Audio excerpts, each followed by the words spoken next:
আসসালামু আলাইকুম, স্বাগত জানাচ্ছি চ্যানেলের সংবাদে আমি রিদিতা রেজা। শুরুতে জানিয়ে দিচ্ছি ফ্রেশ আচা ময়দা সুজি সংবাদ শিরোনাম। রোহিঙ্গারা নানা অপরাধ করছে বলে কাতারে উচ্চ পর্যায়ের বৈঠকে প্রধান উপদেষ্টা, দ্রুত প্রত্যাবাসন না হলে আরো জটিল সংকটের আশঙ্কা। ডক্টর ইউনূস সহ 7 জনের বিরুদ্ধে দুদকের মামলা আপিল বিভাগে বাতিল, প্রধান বিচারপতির নেতৃত্বে বেঞ্চের সর্বসম্মতিতে রায়। জুলাই আন্দোলনের মামলায় আসামি গ্রেফতারের অনুমতি সংক্রান্ত আদেশ 3 মাসের জন্য স্থগিত, রিটের শুনানি শেষে হাইকোর্টের রুল জারি। গণতান্ত্রিক অধিকার পুনরুদ্ধারে সবাইকে এক থাকতে বিএনপির আহ্বান, অপ্রয়োজনীয় সংস্কার বিপদ ডেকে আনতে পারে মন্তব্য। শিক্ষা উপদেষ্টার সঙ্গে আলোচনার পর কুয়েট শিক্ষার্থীদের অনশন চলছেই, ভিসির পদত্যাগের দাবিতে কর্মসূচি চালিয়ে যাওয়ার ঘোষণা। এবং সিলেটে জিম্বাবুয়ের বিপক্ষে প্রথম টেস্টে বাংলাদেশের দ্বিতীয় ইনিংস শেষ 255 রানে 174 রানের টার্গেটে ব্যাটিংয়ে জিম্বাবুয়ে।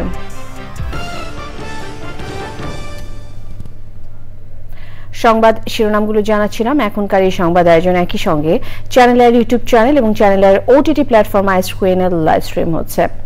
প্রধান উপদেষ্টা অধ্যাপক ডক্টর মোহাম্মদ ইউনূস বলেছেন, শরণার্থী হিসেবে দীর্ঘদিন অবস্থান করায় নানা অপরাধে জড়াচ্ছে রোহিঙ্গারা। কাতারের দোহায় রোহিঙ্গাদের সমস্যা ও সংকট নিয়ে উচ্চ পর্যায়ের বৈঠকে এমন মন্তব্য করেছেন তিনি। এই অঞ্চল থেকে রোহিঙ্গাদের দ্রুত প্রত্যাবাসনের উপর তাগিদ দিয়ে প্রধান উপদেষ্টা বলেন, রোহিঙ্গাদের নিজ দেশ মিয়ানমারের রাখাইনে প্রত্যাবাসন জরুরি, তা না হলে এই সংকট পুরো অঞ্চলকে অস্থিতিশীল করে তুলবে। রোহিঙ্গাদের জন্য মানবিক সহায়তা কমিয়ে দেওয়ায় নিজের উদ্বেগের কথা জানান প্রধান উপদেষ্টা। বলেন, মানবিক সহায়তা কমে যাওয়ায় পরিস্থিতি আরো জটিল হতে পারে। অধ্যাপক ইউনূস জোর দিয়ে বলেন, রোহিঙ্গা সংকটের একমাত্র সমাধান টেকসই প্রত্যাবাসন।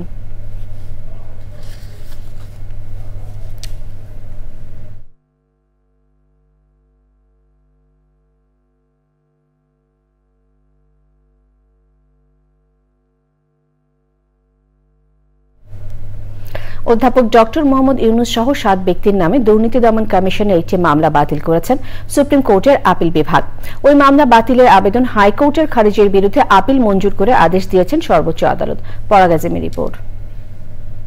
2023 সালের 30 মে অধ্যাপক ডক্টর মোহাম্মদ ইউনূস সহ গ্রামীণ টেলিকমের 7 কর্মকর্তার বিরুদ্ধে অর্থ আত্মসাৎ ও পাচারের অভিযোগ এনে মামলা করে দুর্নীতি দমন কমিশন। মামলায় অভিযোগ গঠনের আদেশ নিয়ে প্রশ্ন তুলে মামলাটির কার্যধারা বাতিল চেয়ে গত বছরের 8 জুলাই হাইকোর্টে আবেদন করেন অধ্যাপক ইউনূস সহ 7 জন। শুনানি নিয়ে গত বছরের 24 জুলাই আবেদনটি খারিজ করে আদেশ দেন হাইকোর্ট। ওই আদেশের বিরুদ্ধে আপিল বিভাগে লিভ টু আপিল করেন অধ্যাপক ইউনূস সহ 7 জন। লিভ টু আপিল মঞ্জুর করে গত বছরের 21 অক্টোবর আপিল বিভাগ আদেশ দেন, যার ধারাবাহিকতায় আপিলের উপর শুনানি হয়। প্রধান বিচারপতি সৈয়দ রেফাত আহমেদের নেতৃত্বে 4 সদস্যের আপিল বিভাগ বুধবার রায় দেন। আমরা এই চার্জের বিরুদ্ধে মহামান্য হাইকোর্টে আসলাম। আমরা কোয়াশমেন্ট চাইলাম যে এই মামলাটা চলে না সমস্ত কিছুতে। ডক্টর মোহাম্মদ ইউনূস সাহেব বললেন, আমি ক্ষমতায় আছি, আমি কোন সরকারের অনুগ্রহ চাই না। মামলার ধারাবাহিকতা, মামলা চলবে সুপ্রিম কোর্ট পর্যন্ত। এই মামলায় যদি আমি অপরাধী সাব্যস্ত হই, তাহলে আমি অপরাধ মাথা পেতে নেব। উনি তাই ঘোষণা দিলেন। তাই ডক্টর মোহাম্মদ ইউনূস সাহেবের ইচ্ছা এবং তার নির্দেশে আমরা মহামান্য অ্যাপিলেট ডিভিশনে মামলা দায়ের করি, যে কোয়াশমেন্ট যেটা তো করার জন্য কোয়াশমেন্ট চেয়ে। মামলায় রাষ্ট্রপক্ষে ছিলেন অ্যাটর্নি জেনারেল মোহাম্মদ আসাদুজ্জামান এবং দুদকের পক্ষে ছিলেন সিনিয়র আইনজীবী আসিফ হাসান। কোয়াশমেন্টের যে ওনাদের যে পিটিশন ছিল হাইকোর্ট ডিভিশনে, সেটা যে সামাইলি রিজেক্ট করেছিল, সেটা আজকে সেট অ্যাসাইড করে দিয়েছে, অর্থাৎ বাতিল করে দিয়েছে। অর্থাৎ মামলাটাই বাতিল হলো। এর ফলে ওই মামলাটা থাকলো না, মামলাটা বাতিল হলো। অধ্যাপক ইউনূস ছাড়া বাকি 6 জনের একজন বর্তমান স্বাস্থ্য উপদেষ্টা নূরজাহান বেগম। পরাগ আজিম, চ্যানেল আই, ঢাকা।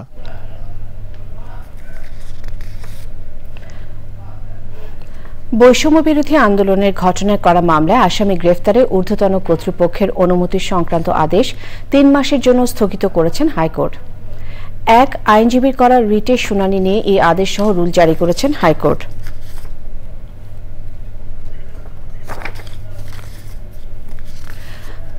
দুঃখিত, খুলনা প্রকৌশল ও প্রযুক্তি বিশ্ববিদ্যালয়ের আন্দোলনরত শিক্ষার্থীদের সঙ্গে কথা বলে শিগগিরই সব সমস্যার সমাধানে আশ্বাস দিয়েছেন শিক্ষা উপদেষ্টা ডক্টর সিআর আবরার।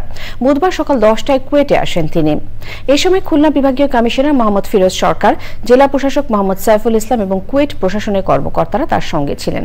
শিক্ষার্থীদের স্বাস্থ্যের খোঁজ খবর নিয়ে অনশন কর্মসূচি থেকে সরে আসার আহ্বান জানান শিক্ষা উপদেষ্টা। শিক্ষার্থীরা উপদেষ্টাকে স্বাগত জানালেও তাদের কর্মসূচি চালিয়ে যাওয়ার ঘোষণা দেন তারা। এদিকে কুয়েট পরিস্থিতিতে করণীয় নির্ধারণে বিশ্ববিদ্যালয় মঞ্জুরি কমিশনের একটি প্রতিনিধি দল আজ কুয়েটে আসবেন।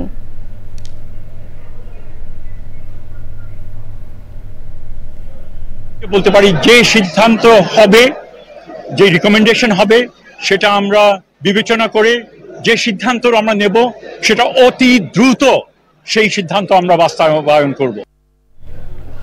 আসন্ন গ্রীষ্মের চাহিদার পুরো বিদ্যুৎ উৎপাদন নিয়ে নানা অনিশ্চয়তা দেখা দিয়েছে।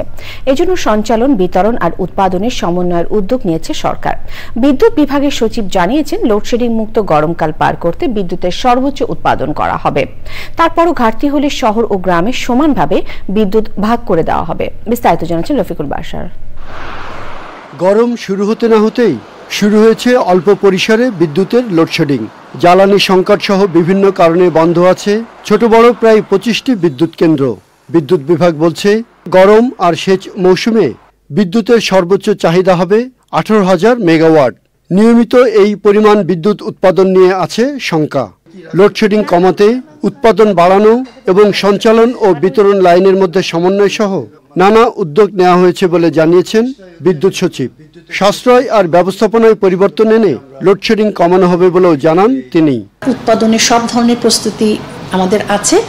তারপরেও যদি সক্ষমতা থাকা সত্ত্বেও যদি কোনো কারণে আমরা না পারি, সেক্ষেত্রে আমাদেরকে লোডশেডিং করতে হবে। সঞ্চালন, বিতরণ এবং উৎপাদন যে অবকাঠামোগুলো আছে, সেগুলোর যে রুটিন মেনটেন্যান্স, অ্যানুয়াল যে মেনটেন্যান্সের কাজকর্মগুলো ছিল, সেগুলো আমরা শীতকালীন মেরামতগুলো করে ফেলেছি। প্রকল্প ভিত্তিক দায়িত্ব প্রদান করেছি, সেটা যাতে মনিটরিংটা আমাদের ভালো হয়। গ্রাহকদেরকে উৎসাহিত করেছি যাতে তারা অপ্রয়োজনে বিদ্যুৎ ব্যবহার না করেন। আইএমএফ এর শর্ত পূরণে ভর্তুকি কমানোর উদ্যোগ নেওয়া হয়েছে। আইএমএফ এর একটা প্রেশার আছে যে আমাদের ভর্তুকি কমাতে হবে। যেগুলো আমাদের কম খরচের বিদ্যুৎ কেন্দ্র, সেগুলোকে আমরা আগে চালাবো। তারপর হচ্ছে যেগুলো একটু কস্টলি, সেগুলোকে চালাবো। যদি গ্যাসের সাপ্লাই কম থাকে, তাহলে সেক্ষেত্রে যাতে আমরা লিকুইড ফুয়েল বা আমাদের অন্যান্য যে সমস্ত আছে, আমাদের কোল আছে, সেই পাওয়ার প্ল্যান্টগুলোকে আমরা চালাবো। আমরা আমাদের খরচ কমিয়ে এই গ্রাহকের এই অতিরিক্ত বোঝাটা না দিয়ে এই খরচটা আমরা আমাদের মতো করে খরচ কমিয়ে সেইটা অ্যাড্রেস করব। সেইভাবেই আমরা কাজ করছি। সবাইকে সাশ্রয়ী হওয়ার আহ্বান জানিয়ে সচিব বলেন, বিদ্যুৎ উৎপাদনে প্রয়োজনীয় গ্যাস, কয়লা ও তেলের নিশ্চয়তা আছে, ফলে ঘাটতি হবে না বলেই প্রত্যাশা তার। Rafiqul Bashar, channel I, Dhaka. ভারত নিয়ন্ত্রিত জম্মু ও কাশ্মীরের অন্যতম পর্যটন কেন্দ্র পেহেলগ্রামে জঙ্গি হামলায় পর্যটক সহ 26 জন নিহত হওয়ায় মঙ্গলবার রাত থেকে গোটা এলাকা জুড়ে চিরুনি অভিযানে নেমেছে নিরাপত্তা বাহিনী। পাকিস্তান ভিত্তিক নিষিদ্ধ সংগঠন লস্কর-ই তৈয়বার সংশ্লিষ্ট গোষ্ঠী দ্য রেজিস্ট্যান্ট ফ্রন্ট এই হামলার দায় স্বীকার করেছে। কাশ্মীর পৌঁছে প্রশাসন এবং পুলিশ কর্তাদের সঙ্গে বৈঠক করেছেন কেন্দ্রীয় স্বরাষ্ট্রমন্ত্রী অমিত শাহ। সেই সময় ছিলেন জম্মু ও কাশ্মীরের মুখ্যমন্ত্রী ওমর আবদুল্লাহ। সুদীপ্তা মাহমুদের রিপোর্ট।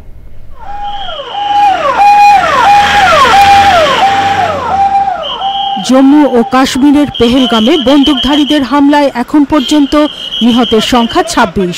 হামলায় ভারতীয় নৌবাহিনীর একজন কর্মকর্তা এবং একজন গোয়েন্দা ব্যুরোর কর্মী নিহত হন।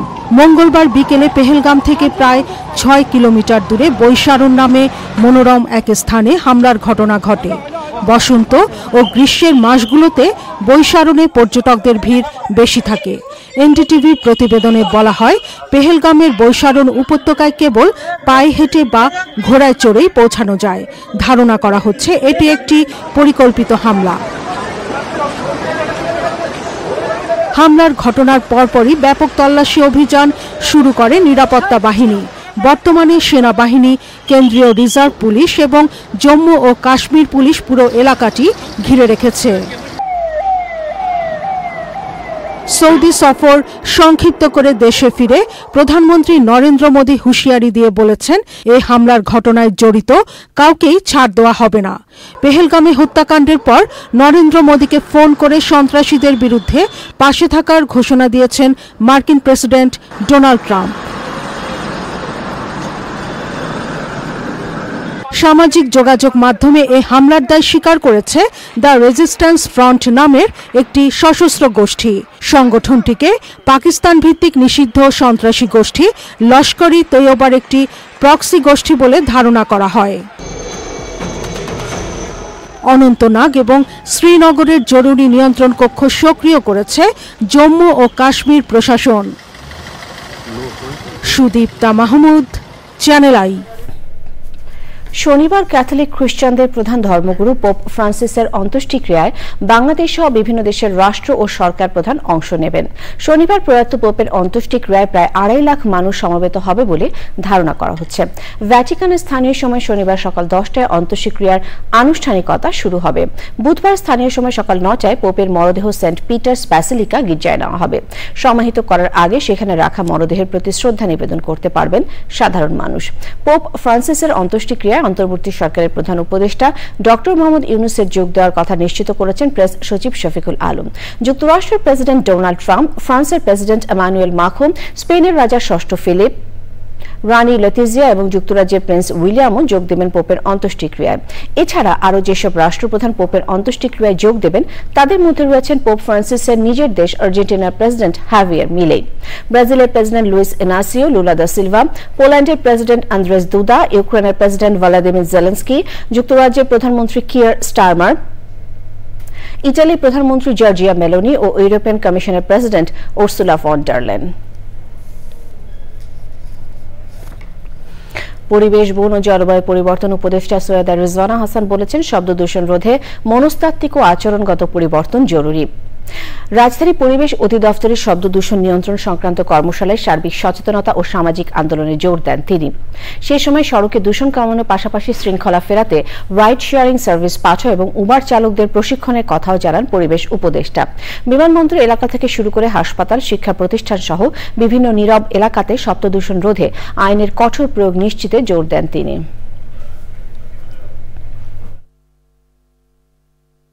শব্দ দূষণের বিরুদ্ধে একটা সামাজিক আন্দোলন গড়ে তুলতে হবে।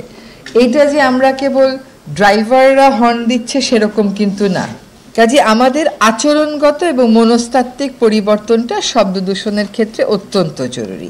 একটা হচ্ছে সচেতনতা, আরেকটা হচ্ছে এনফোর্সমেন্ট।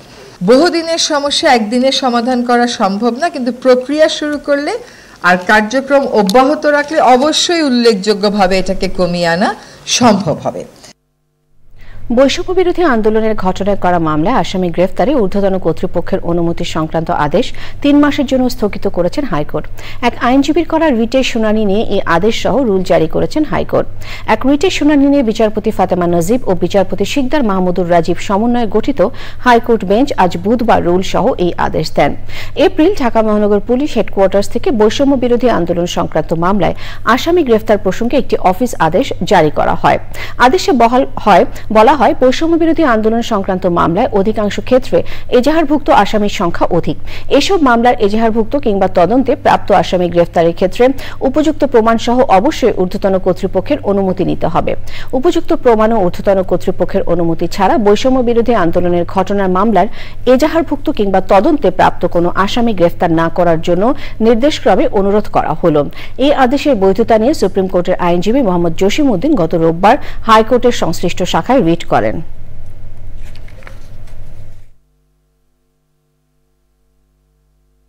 যে ফৌজদারি অপরাধে অভিযুক্ত ব্যক্তিরা আইনের আশ্রয় আসবেন, এটাই হচ্ছে আইনের শাশ্বত নিয়ম।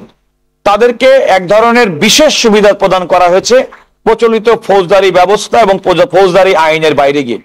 যেটা আমরা আদালতকে বলেছি যে এই আদেশটি সম্পূর্ণভাবে আমাদের সংবিধানের সঙ্গে সাংঘর্ষিক, সম্পূর্ণভাবে আমাদের সিআরপিসির সঙ্গে সাংঘর্ষিক, সম্পূর্ণভাবে আমাদের দেশে পুলিশ রেগুলেশনস অফ বেঙ্গলের সঙ্গে সাংঘর্ষিক। এবারে বাংলাদেশ জিম্বাবুয়ের টেস্ট।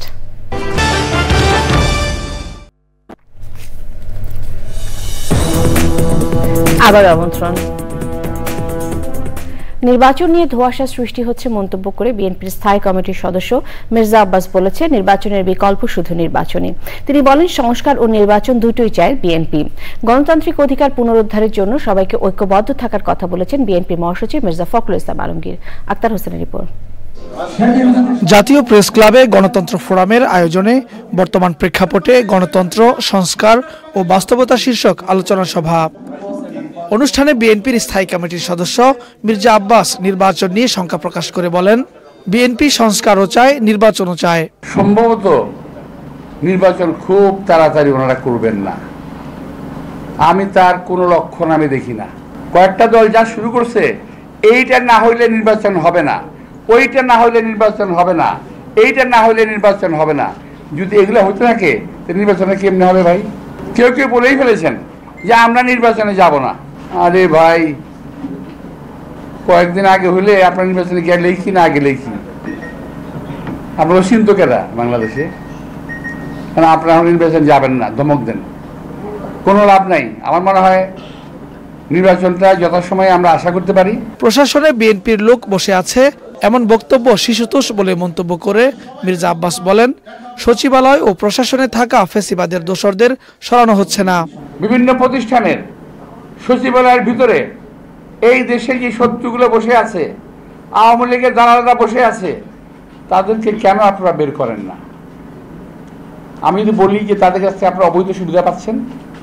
বিএনপির গুলশান চেয়ারপারসনের কার্যালয়ে রংপুর মেডিকেল কলেজ হাসপাতালের সাবেক ও বর্তমান ছাত্রদলের চিকিৎসক প্রতিনিধি দলের সঙ্গে মতবিনিময় করেন বিএনপির মহাসচিব মির্জা ফখরুল ইসলাম আলমগীর।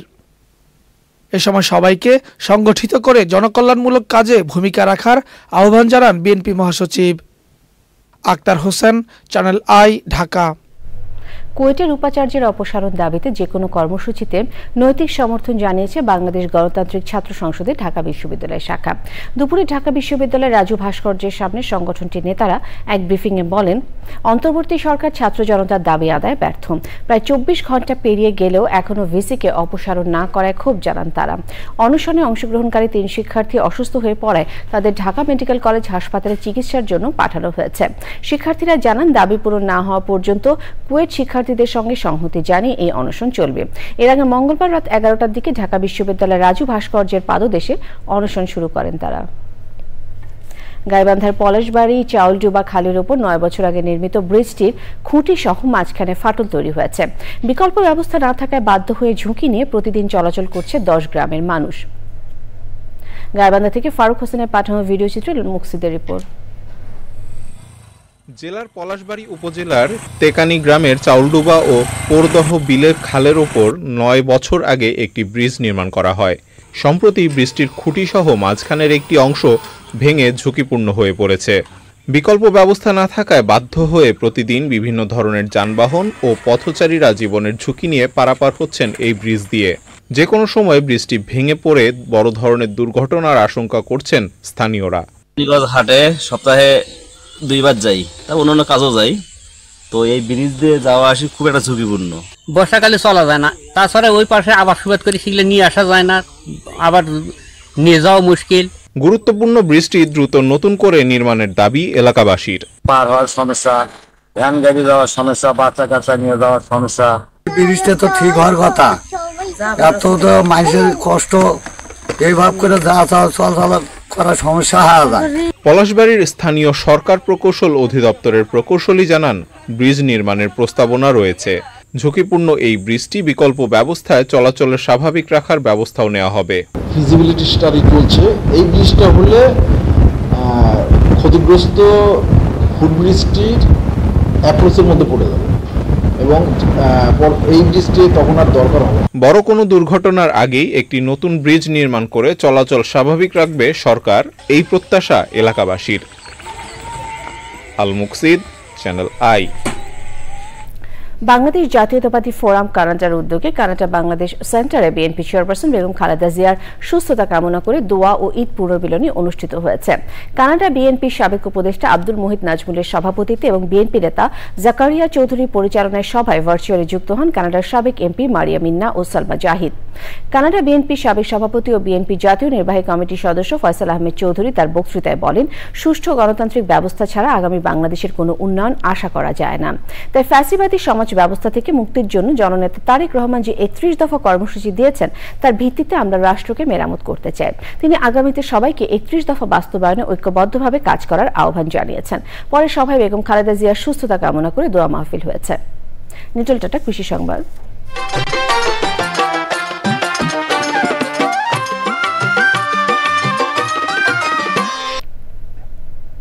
খাদ্য নিরাপত্তা নিশ্চিত করতে চাষিরা বছর জুড়ে ধানের আবাদ করে থাকে। এর মধ্যে বোরো ধান অন্যতম। এবার সেই বোরো ধান চাষের লক্ষ্যমাত্রা পূরণ হয়েছে মেহেরপুরে।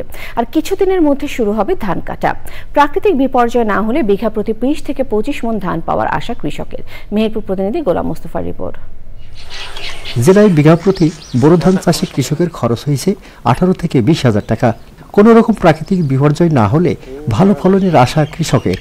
তবে ভরা মৌসুমে ধানের দাম কমে যাওয়ায় সংখ্যায় চাষিরা আবহাওয়া ভালো, ধানও ভালো, মাঠে শীষে ভালো, রোগ বাগ কিছু নাই, নিখুঁত ইনশাল্লাহ। আমরা চাষি মানুষ, আবাদ করি। এই বছরে সার বিষ সবই আমাদের খরচ বেশি, লিভার খরচ সবই বেশি। তো আমাদের 18 থেকে 20,000 টাকা খরচ বিঘা প্রতি। কিন্তু খরচের পরিমাণ ধান আমাদের 15 থেকে 1600 টাকা মন যদি ধানের দাম হয়, তো মোটামুটি আমার চাষিরা ভালো আবাদ করতে পারবো। না হলে চারিদিকে আমাদের লস হয়ে যাচ্ছে। এই সরকার যদি আমাদের ধানের দাম একটু 15 বা 1600 এরকম মন করে, অন্তত আমাদের কিছুটা ধরেন পুষে আসে। কৃষি বিভাগের তথ্য মতে জেলায় এবার 19,427 হেক্টর জমিতে বোরো ধানের চাষ হয়েছে। আমাদের জন্য একটা পজিটিভ দিক হলো আমাদের 10 তারিখ রাতে যে বৃষ্টি হয়েছে এবং একটু ঝড় হয়েছে, সেক্ষেত্রে এই বৃষ্টিটা আমাদের কিন্তু একটা সেচের একটা বিরাট কাজ করেছে। আর তাপমাত্রা নিয়ন্ত্রিত আছে। আমি মনে করি এইভাবে তাপমাত্রা থাকলে, নিয়ন্ত্রিত থাকলে আমাদের বোরো আবাদটা ভালো হবে এবং আমাদের যে কাঙ্ক্ষিত ফলন চাষিরা পাবে এবং তারা লাভবান হবে। আশা করি এখন পর্যন্ত আমাদের তেমন কোনো সমস্যা নেই। অনুকূল আবহাওয়ায় এবার বোরো আবাদ ভালো হয়েছে। চাষিরা আশা করছেন বিঘা প্রতি 20 থেকে 25 মণ পর্যন্ত ফলন হবে। তবে ধানের দাম না বাড়লে তাদের লাভ থাকবে না। মেহেরপুর থেকে গোলাম মোস্তফা, চ্যানেল আই। প্রকৃতি সংবাদ।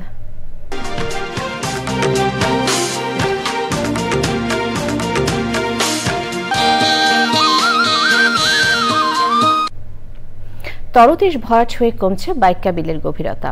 এতে স্বাভাবিক নাব্য হারিয়ে হুমকিতে বিলের জলজ জীববৈচিত্র্য ও মৎস্য সম্পদ।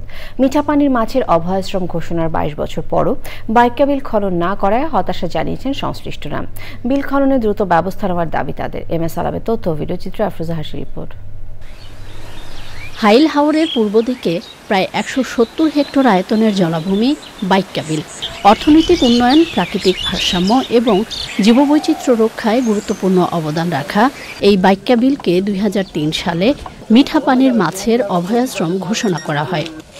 তবে দীর্ঘদিন সংস্কারের অভাবে বিলের তলদেশ ভরাট হয়ে বিপন্ন জলজ প্রাণী, জলজ উদ্ভিদ সহ দেশীয় প্রজাতির মাছ আর অতিথি পাখির নিরাপদ আবাসস্থল। আগামী ভবিষ্যৎ প্রজন্ম যদি প্রাকৃতিক মাছ পাইতে হয় তাহলে বাইক্কা বিল খনন করা একান্ত প্রয়োজন। আসিয়া দেখলাম পানি সব শুকিয়ে গেছে, কি পাখিরা কিসমিস করে নাই, যত গাছপালা আছে সব শুকাইয়া মরিয়া গেছে। পদ্ম ফুল আছে কিছু, কিন্তু এখানে পদ্ম ফুল আসলে একদমই পুরো মাটির সাথে মিশে গেছে। যে যারা পারাদার আছে, পারাদার অনেক কম, পারাদার যদি আরো বাড়াইতো তাহলে আমরা একটু ভালো। বাইক্কা বিল খননে কোনো উদ্যোগ না থাকায় একদিকে কমছে অতিথি পাখির সংখ্যা, অন্যদিকে ব্যাহত হচ্ছে মাছের বংশবিস্তার। মাছের উৎপাদন বৃদ্ধির জন্য অভয়াশ্রম স্থাপন সহ খননের প্রয়োজনীয় দিক নির্দেশনা দিয়েছেন, সে অনুযায়ী আমরা ব্যবস্থা নিচ্ছি। লোকবলের অভাবে যথাযথ তদারকি করতে পারছে না বিলটি রক্ষায় গঠিত কমিটি। খননের মাধ্যমে বাইক্কা বিলের প্রাণ সঞ্চারে দ্রুত প্রয়োজনীয় ব্যবস্থা নেবে কর্তৃপক্ষ, এমনটাই প্রত্যাশা দর্শনার্থী, পরিবেশবাদী সহ স্থানীয়দের। আফরোজা হাসি, প্রকৃতি ও জীবন ডেস্ক, চ্যানেল আই। সবশেষে ফ্রেশ আটা ময়দা সুজি সংবাদ শিরোনামগুলো জানিয়ে দিচ্ছি আরো একবার। রোহিঙ্গারা নানা অপরাধ করছে বলে কাতারে উচ্চ পর্যায়ের বৈঠকে প্রধান উপদেষ্টা। দ্রুত প্রত্যাবাসন না হলে আরো জটিল সংকটের আশঙ্কা। ডক্টর ইউনূস সহ 7 জনের বিরুদ্ধে দুদকের মামলা আপিল বিভাগে বাতিল। প্রধান বিচারপতির নেতৃত্বে বেঞ্চের সর্বসম্মতিতে রায়। জুলাই আন্দোলনের মামলায় আসামি গ্রেফতারের অনুমতি সংক্রান্ত আদেশ 3 মাসের জন্য স্থগিত। রিটের শুনানি শেষে হাইকোর্টের রুল জারি। গণতান্ত্রিক অধিকার পুনরুদ্ধারে সবাইকে এক থাকতে বিএনপির আহ্বান। অপ্রয়োজনীয় সংস্কার বিপদ ডেকে আনতে পারে মন্তব্য। শিক্ষা উপদেষ্টার সঙ্গে আলোচনার পর কুয়েট শিক্ষার্থীদের অনশন চলছে। ভিসির পদত্যাগের দাবিতে কর্মসূচি চালিয়ে যাওয়ার ঘোষণা। এবং সিলেটে জিম্বাবুয়ের বিপক্ষে প্রথম টেস্টে বাংলাদেশের দ্বিতীয় ইনিংস 255 রানে 174 রানের টার্গেটে ব্যাটিংয়ে জিম্বাবুয়ে।